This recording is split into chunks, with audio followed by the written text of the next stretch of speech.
Welcome to Doors to Hope and Healing, an inside look at the many facets of work that is happening at the Department of Children and Families, between our staff, the families we serve, and our community partners.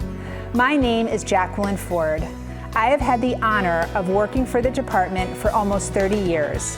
And although I may be familiar with many of the topics we bring to you, I have invited experts in those fields to help us dispel the myths and misconceptions that can often be barriers to our work. Join us as we open our doors and invite you to have a seat at our table. Thank you all for being on Doors to Hope and Healing. It's a pleasure to have you here. I think this is going to be one of my favorite shows because it's going to show our viewers and your peers just how exceptional our youth at the Department of Children and Families are. And you really both are representing the youth and making changes that is going to be a part of your legacy for so many years. So before we get started to talk about the topic and all the information that we want to share today, I just want our viewers to get to know who we have here on the show today. So Elizabeth, let's start with you. Sure. My name is Elizabeth Hazelwood. I am a program supervisor with DCF, our central office, overseeing our adolescent programming and really just overseeing our youth advisory board and advocacy platforms for our youth in care. That's wonderful. Kayla? Yes, I'm Kayla Marsbanian Day. I am a youth in care. I'm 19 years old. I'm working full time. And I do the youth advisory board just to help people and, advocate for them. So that's wonderful. And how long have you been a part of the DCF care, the DCF family? About 5 years now, almost 5 years. So well, welcome. Thank you. And John Des? My name is John Des. I currently work for OPP. I'm an intern. I'm 20 years old. I'm turning 21 in 2 months. And I basically just love, helping the youth. I kind of found my calling, since I've always been wanting to help people. So I got an opportunity from OPP to, do that. So I want to go from there. And just explain a little bit about what OPP is. OPP is basically an organization to help kids in care and out of care, to get the resources that they need, if they need help finding jobs, learning more about themselves, you know what I'm saying? It's just to get you to, do some more self-care, because only you got you know what I'm saying? So, yeah. And it's our piece of the pie? Is that what it stands for? And Kayla, you're also an intern at OPP. Yes, and how's that experience? It's amazing, actually. I've been able to take a lot of issues that I've had in the past and things like that, and I can, teach the younger youth about it, and we can have groups about it, and that way, if they're going through the same struggles and they're too afraid to say something, they're learning about it anyway. So it's really fun. I really like it. That's wonderful. So tell me, Elizabeth, what is the Youth Advisory Board? And we're going to often kind of dub that the YAB, and DCF is known for having those initials for everything that we do. But the Youth Advisory Board sounds pretty important. So what is the mission, the vision of the? So the Youth Advisory Board, really, it's a forum that we offer for our current youth that are in foster care to join. And, I look at it as a place where we're teaching our youth in care how to use their voice. We're teaching self-advocacy. We're teaching professional development, and giving them a space to use their voice to make a difference in the work that we do. So pretty much any youth that's in foster care between the ages of 14 and 23 has the opportunity to join this forum. And there's so many opportunities that I think our young people will get into in terms of what they're afforded as part of the Youth Advisory Board. But really just it's a space to be able to talk about and to advocate, to teach, to network, and again, just help us do a better job as representatives of DCF to create the best experiences for youth in foster care. And the future of foster care? What do we need to do to make it better and more effective for our youth that join us? And it's because it's coming from their voices. Absolutely. And Absolutely. does a youth who is interested in being a part of the Youth Advisory Board need to apply to be a part of it, or is it a worker recommendation? Yeah, I think it comes from so many avenues. It's not necessarily an application. It's more of I have an interest in learning, professional development, advocacy, leadership. I have a voice and I want to be heard. So typically it's coming from social workers that are advocating and really advertising for all of the kids who are eligible. Mm-hmm. But then there's also platforms too where our young people are our voice, and they're really the ones that are reaching out to other kids that are in similar experiences or also experiencing care, mm-hmm. where they say, hey, if there's something that you don't like, you don't agree with, you want to have your voice heard, come join us in Youth Advisory Board and help us to strengthen our voice to make a difference. And within the Youth Advisory Board, are there leadership opportunities for the youth to have in that role? Goodness, yes. So I think the beauty of Youth Advisory Board is it's a board that's based within DCF. However, through participation and being an active member, it branches out young people to so many other opportunities for leadership. And I think leadership on a higher level, in terms of we start here at the Youth Advisory Board, we learn how to use our voice, we learn how to advocate for ourselves. And with those skills, now I can go do other opportunities such as internships. I can go and I can join. We also have what's called the New England Youth Coalition, which is it's a larger platform of advocacy, similar, to Youth Advisory Board, but it's youth across all the New England states who want to make legislative changes related to any issues or needs in foster care. Those opportunities arise, but then there's also times where young people get the chance to represent our state, in other places like DC at the Capitol, and all of these other forums where they're taking what we know to be our experience in Connecticut, bringing it on a national level, and then helping to create change across the country. So it's really cool. Oh, it's so impressive. Yeah. We've done so many great things at DCF with the YAB. So who actually runs the YAB and, the facilitated groups? Yeah. So our youth advisory boards are run by region. So each region across the state, we have 6 regions within DCF. Mm-hmm. Youth Advisory Board is overseen by our DCF staff in partnership with some of our community partner agencies like OPP. Mm-hmm. We have Marrakesh that helps out, Boys and Girls Village, depending on what area we're in. So we have our adult supports in each of the region that oversee, but Youth Advisory Board really is youth driven. So we have our young people that are on the committee. They're the ones that should be creating the agenda. They're the ones that are helping to co-facilitate the meetings. And we really take their leadership and guidance on what they want their regional youth advisory board to be. Mm-hmm. Similar with our statewide, where we have the opportunity to come together as an entire state with kids across, all the regions.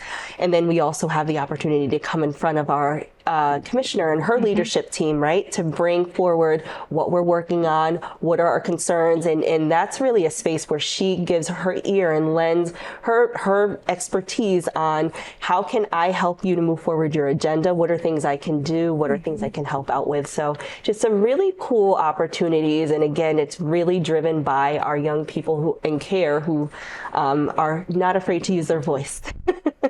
That's wonderful. I've had an opportunity of being there for the statewide, where our commissioner is there and truly lends an ear, and having that opportunity to see what you're going through, or what issues you want to have resolved, and need that leadership to help you get there. Yeah. So tell me about your involvement with the YAB. How many years have you been a part of it? I've been a part of it for almost 4 years now. The most recent region YAB that we had, I hosted, and then the YAB prior to that was the commissioners meeting, where John Des and I both hosted the meeting together. You did an awesome job.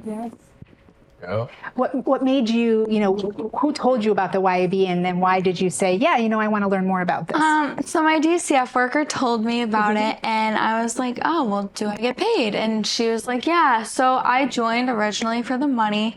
And now that I've been a part of it for so long, the money doesn't matter. It's really about advocating for the kids and advocating for ourselves, because there's definitely things that we've both been through that everyone else goes through that no one says or talks about. along with like just things that I think should be talked about, things you won't learn in school, like that are specifically meant for youth and care. So you made mention of being paid. Is there a stipend that the youth get when they're a part of it? Yeah, everyone gets a $40 stipend. You know, if they come and they participate, there's almost always food at the YAB meeting. That's a plus. So, but they're really fun. Like, you know, we'll have breakout groups sometimes where youth can go and talk with each other, and then we can all come back and have a conversation, or it really depends on the meeting. But we each have like projects right now that we're working on. So it's a fun group to be a part of. Have you met friends as a part of your experience at the YAB? I met him through Wow. actually. But also like one of my best friends, Haisa, she works like with YAB, and her and I have gone to every meeting together. We advocate for each other, and so it's definitely a place where you can make new friendships and have like opportunities grow. And it's nice to be surrounded by people who lift us up, right? Yes. So John Des, how long have you been a part of the YAB? I'm kind of like a veteran. I've been a part of YAB for like 5 years, I would say. You know, it's like Kayla said, I kind of joined for the money. You know, times was hard. I needed the money. But, you know, working with them and, you know, also seeing what goes on in care, it gave me an understanding that, you know, I may not be going through stuff, but somebody else is, you know. And I like to make people feel comfortable, you know, enough to, you know, be able to say those things, you know, so they won't be like shunned or shamed on what they got to say. And, you know, it's been a journey, and I'm still going. You know, I got a lot of opportunities coming my way. And I love the atmosphere, you know. It's just being able to be a part of something big, you know, for the future, for kids that don't even know that, you know, that they might need help. So, yeah. And you know, that speaks to our leadership, like you, Elizabeth, and creating that kind of environment for them in the statewide forum. You know, I know that there's the ones that are happening in the regions, but when you bring all of these bright minds, you know, and compassionate, empathetic hearts together, they can create change. So we talked about, you know, the reason why you joined and the impact that it's making on foster kids and that legacy that you're ultimately going to leave behind when you know, get a little bit older and you move on. What is an example of some issue that may come up in the YAB that foster kids are facing that you're taking on? I know that the Bill of Rights was one of the things from years ago, but give me an example. Give our viewers and your peers who may be watching who are thinking, oh, I didn't know about the YAB, or someone once told me about the YAB and I didn't want to join it. What are some ways that you're impacting change right now? Well, I can say personally, you know, it's always the little things that count. You know, after me and Kayla hosted the last meeting, there was kids that were like very excited that their region was going to be able to do it and that they were up next. You know what I'm saying? Because we kind of set that platform that, you know, we're new to all this stuff too, but you know, it's okay. You know what I'm saying? Because it's for us at the end of the day. And yeah, it made people feel comfortable and happy, you know, to look forward to doing something. And when you talk about hosting, are you talking about hosting the one that's in your region, or are you hosting the statewide one? Both, like the one that's in your own region and one that's for the statewide too. And you both had the experience of hosting the statewide. Amazing. Yeah, that's great. You leave there feeling good. Your bucket is full. So what other types of, Kayla, can you think of a pressing issue that's affecting? So there's been a lot of like religious talk. A lot of youth in care, depending on where they go and the type of foster family that they get, you know, if some youth believe in certain things or something like that, and then the foster care parent, like if the parents don't, that's a big issue, because we should be like respecting, you know, how everybody feels and making sure that like if the youth want to do something that's important to them, they're able to do it. Another thing is like food. you know, some people eat different foods. And if, you know, a youth grows up their entire life eating, you know, certain foods, and then they go to fast food and junk food all the time, like that can be a big thing for them. And I think it's important that we, you know, express to the families that the youth should be able to kind of stay like in, like they're not at home anymore. So you want to make them feel as comfortable as possible. And we've gotten the opportunity to actually have youth tell us that like this is a problem and they do want this opportunity. So that way we can bring it up with, you know, someone like Liz or even foster parents. It really just depends on how long it takes and the whole process of it all. So what is the way, so you have this issue, which possibly could be this issue of religion or food or whatever that, how do you get that message to the foster families? What's that? I think communication and access to people is probably one of our biggest barriers, right? In all the levels of work that we do as an agency is getting that word out there. How do you get that word out there? Well, we have a lot of meetings. It's meeting after meeting, and then we eventually will talk it over with Liz, and she'll say, okay, like what do we need to do? And then we'll typically write a proposal to DCF. If we can get the proposal to DCF and approved, then we move on with the next steps of, you know, whether it's talking to foster like families like privately or addressing all of them. I'm not sure like what we would do exactly for this, but even maybe like a letter or something like specifying. So, right. And we have KFAP. I don't know if they have a role in this. Go ahead.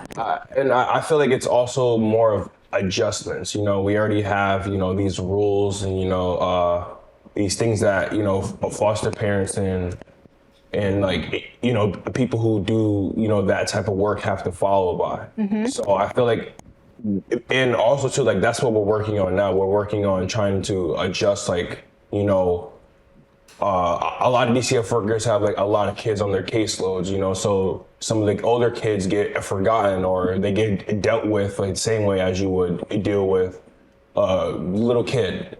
So it's more of, you know, separating it and also getting what needs to be really looked at. And so, yeah, it's just really adjusting the rules and it will get taught, you know, eventually to the foster parent so that when we go forward, there will be no issues. Right. So, and if I could just jump in, I think what's great and everything that they really talk about is really the heart of Youth Advisory Board, right? So we meet and we find that there are these shared experiences, not amongst one youth in foster care, but several, right? And we bring these issues up at these meetings, and that's a space where now we can take this. So we had a lot of kids, you know, talking about how do I, you know, make sure that I have a foster mom that respects who I am as a person individually, my religious beliefs, my food choices.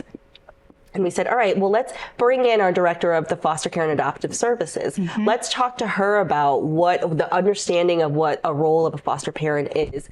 Let's talk to her about what the struggles some of the youth in care are experiencing. And we had the opportunity to bring in Natalia Liriano, who's our director of foster care and adoptive services.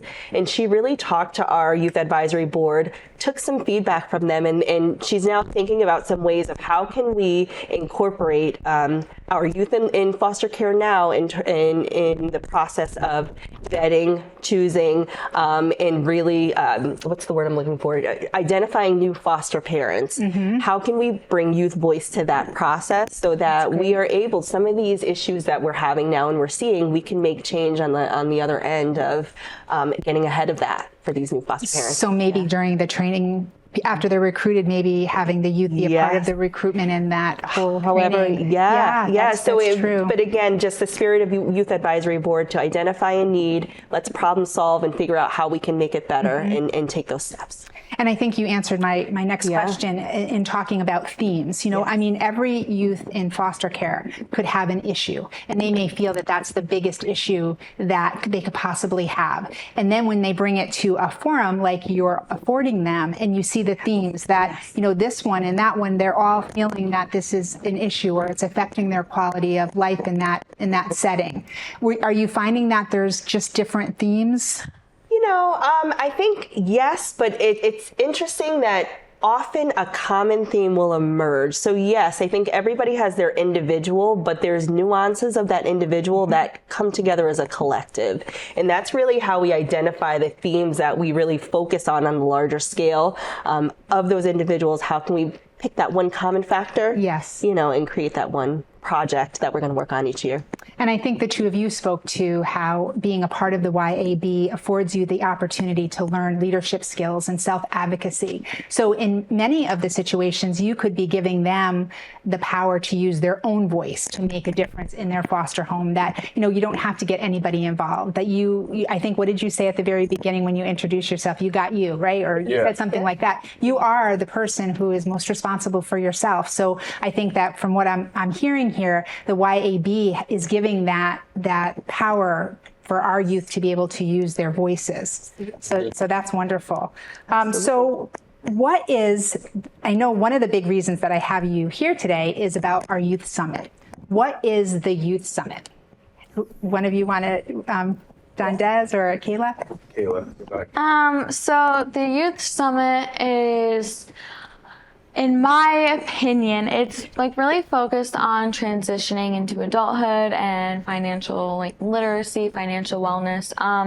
Most of the youth that do participate in the Youth Summit are a little bit older. They're, maybe 16, 17, 18.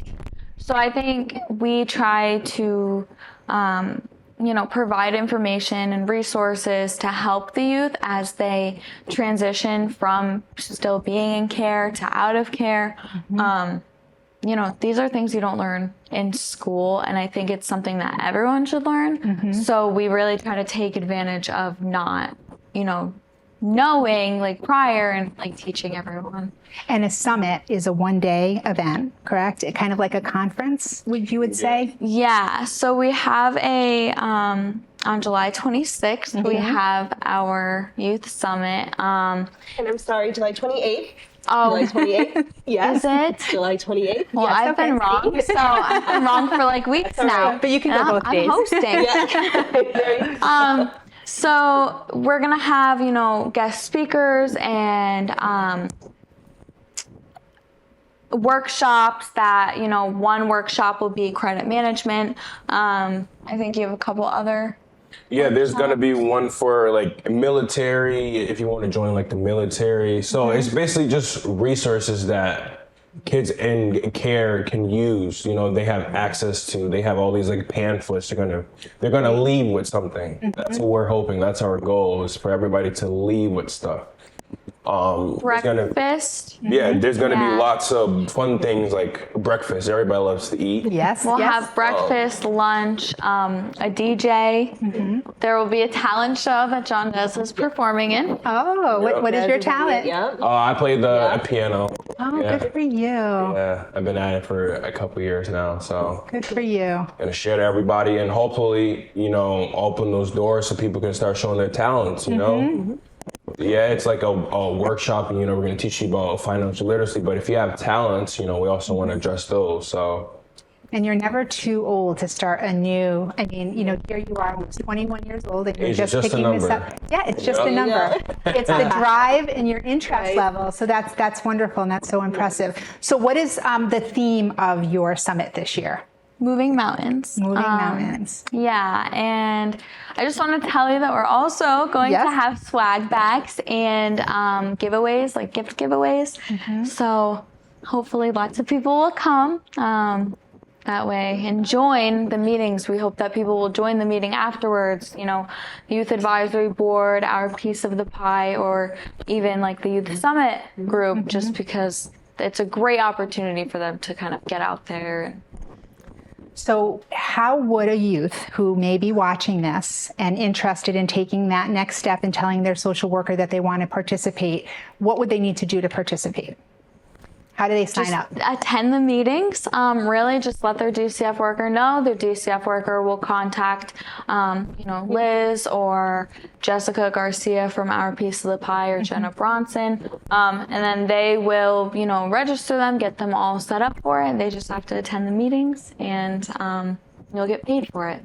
So is your hope that you will advertise for the summit and have, explain all that, they're going to be experiencing that day, and then you've kind of sold them on being a part of the YAB moving forward? Is that what your hopes and your goals are? Yes. Yeah. And also they're gonna, also tell other kids in care, they're gonna talk about it. It's gonna be good. Right. So they're gonna talk about it. So it's all a part of a plan. So That's your master plan. yeah. So we're getting near the end of the show. Tell me just a brief rundown of what's going to happen at the summit. We know that there's going to be a breakfast and a swag bag, and there's going to be a DJ and a lunch and probably some kind of a snack or dessert. But what else can people who attend expect? They can expect, like these workshops are meant to teach youth. The talent show is for fun, but and even getting out of like your comfort zone. Not many people are willing to perform in front of, over 100 people.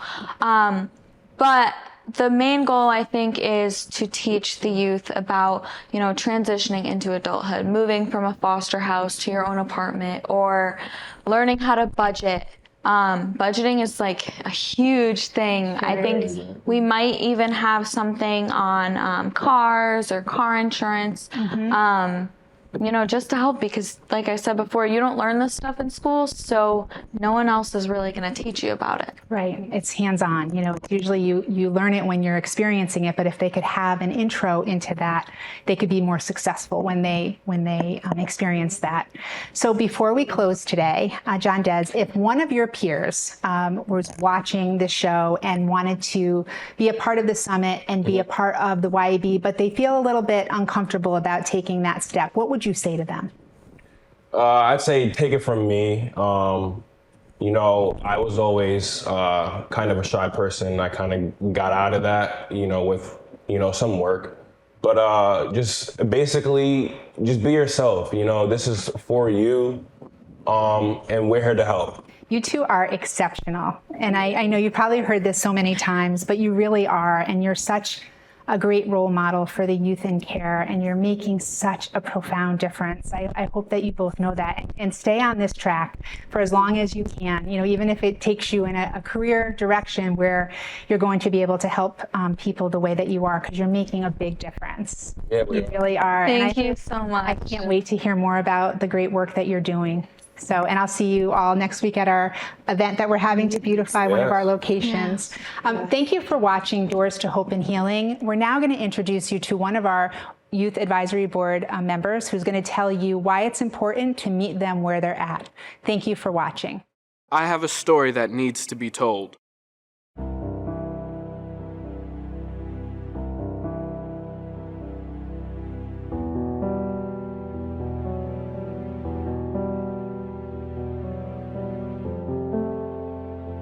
Before I was placed in foster care, I learned through actions and inactions of others that I was not worthy of love, that I was not worthy of love, that I was not worthy of love or attention. I learned that my needs are not a priority. As a result of that negativity, I experienced insecurity. I want to be accepted by society, but I'm unsure if I have that ability. Teach me through your actions. Teach me through your actions. Teach me through your actions that I deserve to be cared about and treated well. Don't make me feel as if I'm a burden. Remind me that I am here for a reason. That I was brought into this life because I'm strong enough to live it. I'm strong enough to live it. I am strong enough to live it. Show me that my presence is a gift. Try Try to meet me where I am at.